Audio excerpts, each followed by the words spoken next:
Those are really big numbers. We don't know how the day will end up, but it's off to a great start.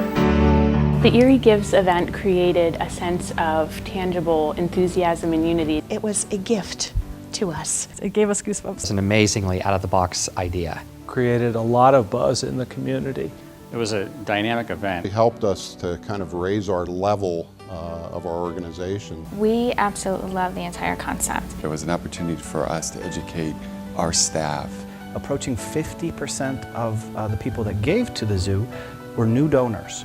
So it energized a whole new group of people. That much activity one day online was amazing. It helped nonprofits, both large and small. I think it raised philanthropy to a new level. It really highlighted giving, number one, and then giving to an organization or two or three that you really care about.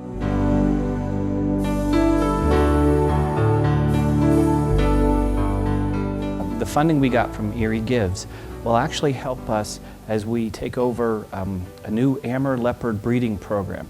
One of the most endangered cats on Earth, and our zoo will be the one that will coordinate it worldwide. We have to make our shows the best shows possible so people come back. So that money will be used to help our productions. And it helps us to continue to do the work we do throughout the entire county without having to charge clients for our services.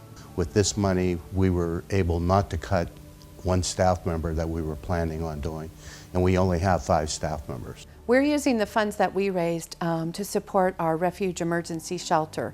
We house homeless families with children, and that need is just growing every day. We're using the Erie Gives money for our global summit, which we have every year. We bring in nationally and internationally known speakers. We actually used the money to purchase emergency medical supplies for 50 uninsured individuals who are struggling to manage their diabetes. We do like to have a lot of diversity in our educational system, so it goes towards scholarships for those needy students. The funds that we raise here in the local community, we keep in the local community for patients going through breast cancer.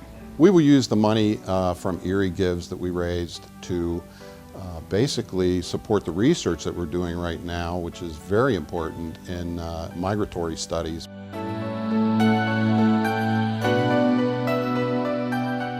We had a young lady participate in our youth theater productions, and she had a tragedy happen in her family. And she came back to the Playhouse, and the Playhouse was just a comfort for her, surrounded by family, Playhouse family and friends that just made her life a little bit better. She knew she had people she could count on during this really, really difficult time that no teenager should ever face. A middle-aged woman who's had diabetes for many years, who had recently lost her job and her health insurance and was just staying awake at night wondering where her supplies were going to come from. Thanks to the Erie Gives event, we were able to provide her with a startup blood sugar kit, ongoing support, and help connecting to long-term services. We had a young family where the mom came to us in a homeless situation. She had lost her home, and she has gone to school while she's been in our program and graduated and has obtained work and will soon be moving to her own apartment. When the man came into my office, he says, "I'm homeless. I want to get back in the community. I committed a crime, but I did my time, and I want to be a good citizen." Since he's been with us, he ended up going to Gannon University. He's on the dean's list right now. He's involved in many of the plays that are going on in the community. And he also works part-time at a local parking lot, and he studies there while he's working. So he is a success, but he feels good about himself, and he's giving back to the community.